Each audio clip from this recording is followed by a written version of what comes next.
De cap de les maneres. De cap de les maneres. Suposo que sabeu que jo soc un dels 33 firmants dels jutges que vam dir amb una anàlisi estrictament jurídica, gens política, per nosaltres no ens correspon fer política. Doncs vam dir que no, que nosaltres interpretem la Constitució, no només l'article 2, que és el que s'agafen des de Madrid per dir no, és que la integritat territorial d'Espanya és indissoluble, inamovible i no sé quantes coses més, i per tant, sobre això no es pot preguntar res. Nosaltres opinem que l'article 2 s'ha de posar en relació amb l'article 92 de la Constitució, que diu que es poden convocar referèndums perquè el ciutadà opini sobre qualsevol tema d'interès general, i quin interès més general que el futur del país. L'article 150.2, que és el que s'està fent servir ara per part del Govern de la Generalitat i del Parlament de Catalunya davant el Congrés dels Diputats, per dir, bueno, doncs ja que vostès no el volen convocar, donguin-se les competències per poder-ho fer. Per tant, fins ara, marc constitucional. L'article 96, que diu que tots els tractats internacionals són d'aplicació directa a la Constitució espanyola, i per tant hi ha un tractat que és el Pacte Internacional de Drets Civils i Polítics, un dels articles del qual reconeix el dret d'autodeterminació dels pobles. I llavors diem, home, conjuminat tot això, nosaltres creiem que la Constitució espanyola no prohibeix de cap de les maneres aquesta consulta. I estic molt content que ara, fa molt pocs dies, la Fiscalia del Tribunal Superior de Justícia de Catalunya ha fet un informe en el mateix sentit. Per tant, el diari La Razón no tenia cap manera d'aconseguir aquestes fotografies i totes les dades inherents al DNI, és a dir, domicili, edat, noms dels pares, etc., no tenia cap possibilitat d'accedir-hi si no hi havia una filtració prèvia per part d'algú del Ministeri de l'Interior. En aquests moments aquesta querella ha estat admesa a tràmit, se n'ha donat trasllat a la Fiscalia i la Fiscalia ja ha demanat al Ministeri de l'Interior que obri una investigació perquè ens diguin quin funcionari de policia és el que va accedir a aquesta base de dades, perquè tot això queda registrat. Per poder accedir a les bases de dades reservades es necessita uns codis d'accés, unes claus. O sigui, és un delicte que, a més, deixa un rastre molt fàcil de seguir, no? I ara estem a l'espera que el Ministeri contesti a la Fiscalia, doncs miri, el funcionari que va fer això i que va entregar totes aquestes fotos a La Razón és el senyor tal. I també una segona part de la pregunta que se li fa al Ministeri. Aquest senyor va actuar per compte propi o seguir instruccions d'algú? Aquesta és la clau de volta. O sigui, ells no accepten que Catalunya sigui una nació. I la Constitució està en un terme mig. La Constitució diu és una nacionalitat. Clar, nacionalitat és un concepte jurídic que no existeix. No existeix. Per tant, Catalunya és o no és una nació, ens ho han de dir els historiadors. Ja que els juristes no ens posem d'acord, que ens ho diguin els historiadors. I home, la història està aquí, no? Catalunya era una nació fins al 1714, van perdre el caràcter de nació jurídica i d'estat. Si per nació entenem el que diuen tota la legislació internacional, que és un territori amb una població que té una cultura pròpia, una llengua pròpia i uns senyals d'identitat propis, a mi em sembla que això respon bastant al que és la Catalunya actual. Jo no només ho desitjo, sinó que n'estic fermament convençut. El dia 9 de novembre anirem a votar.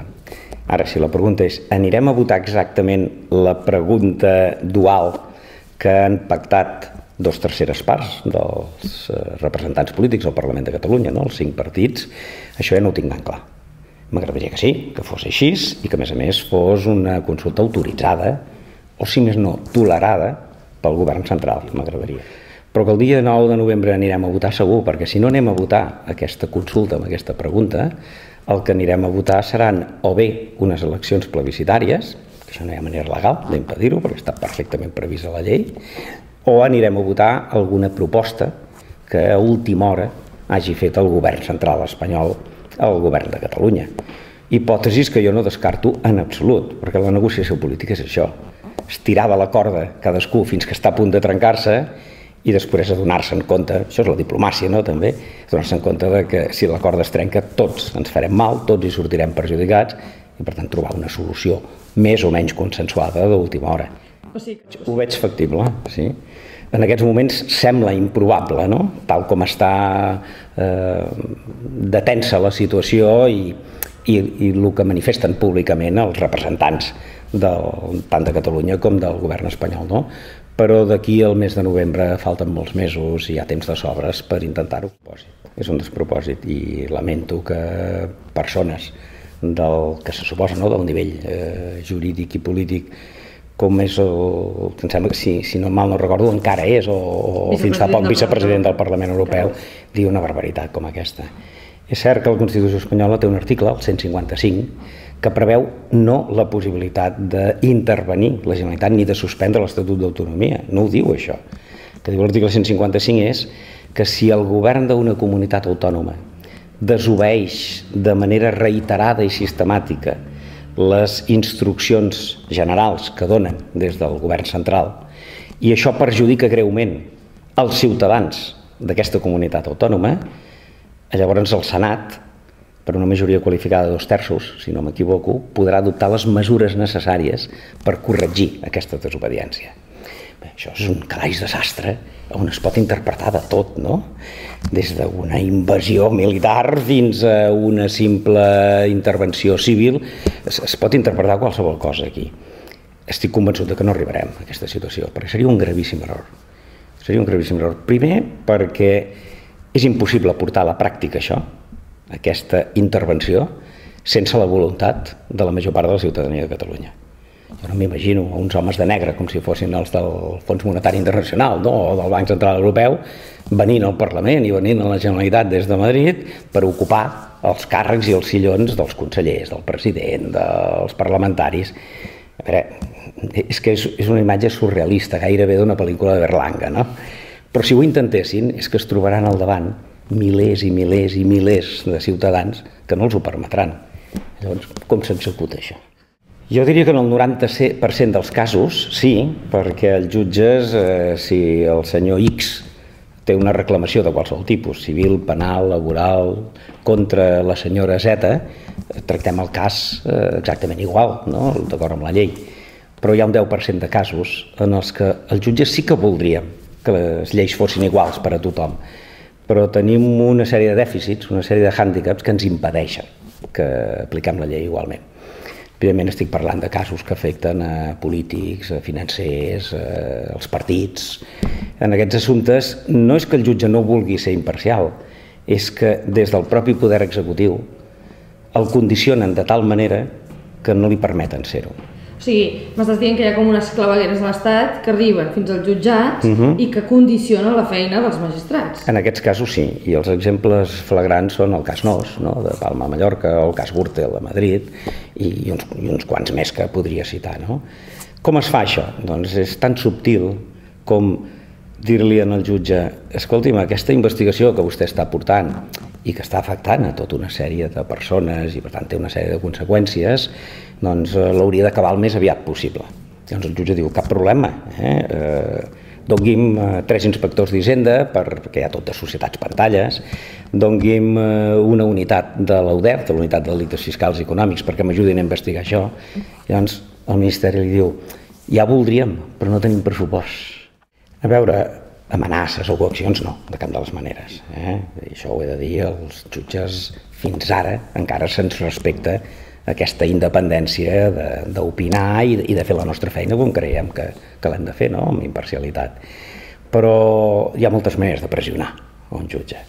I per tant, aquells típics comentaris de si segueixes per aquesta línia, després no t'estranyi que no promocionis a nivell de l'escala judicial, o tu continua així i llavors els expedients disciplinaris del Consell General del Poder Judicial doncs tampoc és tan raro, no? En fi, són aquests, més que advertiments, són avisos a navegantes, no?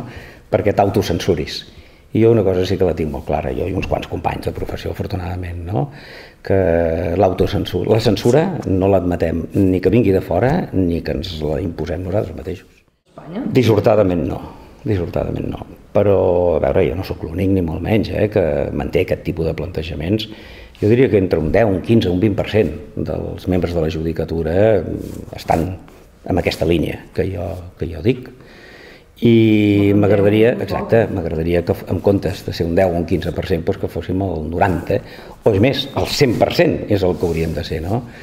Però aquesta és una professió en la que hi ha molta gent compromesa i que fa bé la seva feina, però també hi ha molta gent que no vol problemes.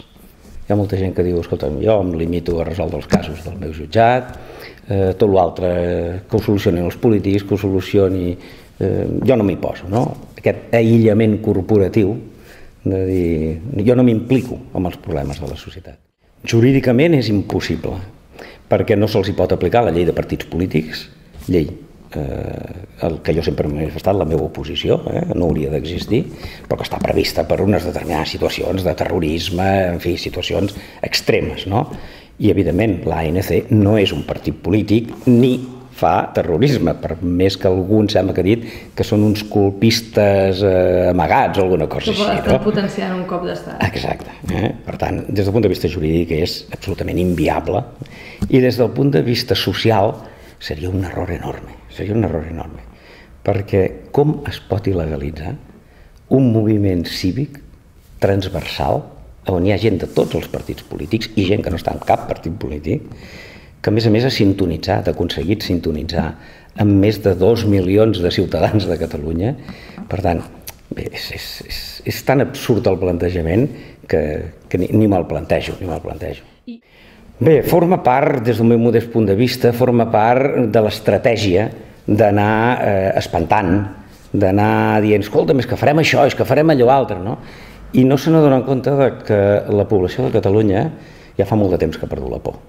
Ja fa molt de temps que ha decidit que no està disposada que l'amenacin, que no està disposada que li diguin és que us passarà les 7 plagues d'Egipte, no? Totes una darrere l'altra. Bueno, que ho diguin, però nosaltres això, hores d'ara, ja no ens arriba, ja hem superat aquesta etapa i hem decidit exercir un dret fonamental, com és el dret a decidir el nostre propi futur de manera pacífica, de manera serena i, a ser possible, de manera pactada amb l'estat matriu, amb l'estat espanyol. Però si aquest pacte no es pot assolir, doncs bé, per això hi ha la legislació internacional i per això hi ha el Tribunal Internacional de Justícia, que és on acabarem acudint i que és, a diferència del que diu la senyora Sánchez Camacho, que diu l'última paraula tindrà el Tribunal Constitucional espanyol. Això no és cert. L'última paraula tindrà el Tribunal Internacional de Justícia, com ja va passar amb Sèrbia i Kosovo, com ja va passar amb les repúbliques balcàniques, en fi, com és normal que passi amb un estat que forma part d'uns organismes internacionals. Per mi la solució en l'àmbit jurídic i en l'àmbit judicial hauria de ser canviar tot el sistema fent, lluny del que vol el ministre, que vol recentralitzar els jutjats amb capitals de província o com a mínim capitals de comarques. Jo penso que s'ha de fer just tot el contrari, és a dir, fer una justícia de proximitat, de primer nivell, a totes les poblacions de més de 10-15.000 habitants, que hi hagi un jutge de proximitat que resolgui tots els conflictes menors, que són molts. A Espanya és veritat que tenim molta conflictivitat social, tant a l'àmbit civil, penal, laboral com contenciosa administrativa. Però afortunadament són conflictes que no són greus, que es poden resoldre en un termini curt de temps. Jo sempre dic que com a molt 6 mesos, un pleit normal hauria d'estar resolt en 6 mesos, no en 3 o 4 anys, com estem ara, i en el propi territori on succeeixen els fets. I si això es fes així, reservaríem tot el que és la segona instància, les audiències provincials o el Tribunal Superior i en el seu dia el Tribunal Suprem, si és que el procés sobiranista acaba portant cap a un nou estat, doncs els casos realment greus, els casos realment importants. No perquè, i a més no és que no m'hi vegi, és que tinc molt clar que no ho seré mai. Per què? Perquè és un càrrec polític i jo soc jutge. O sigui, jo no em passaré mai a la política. I com que les coses queden gravades i les hemeroteques avui en dia estan a disposició de tothom, jo ja fa molt temps que ho vinc dient. A mi no em veuran mai en política. Però podria ser un polític independent, també, que això també es dona. Això és gairebé un oxímoron, un impossible. Quan entres en política, i la política jo la defenso, perquè és absolutament necessària en un estat democràtic de dret, la cosa que perds precisament és la independència. I en canvi, mentre ets jutge, és un dels valors que més m'agraden a mi, no? Per tant, jo el que no seré tan hipòcrita de dir que si tinc l'oportunitat d'accedir a algun càrrec de responsabilitat a dins del Tribunal Suprem de la República Catalana o del Tribunal Constitucional de la República Catalana, doncs ho estudiaré molt seriosament i per mi serà un gran honor. Però com a membre del govern ja dic clarament que no.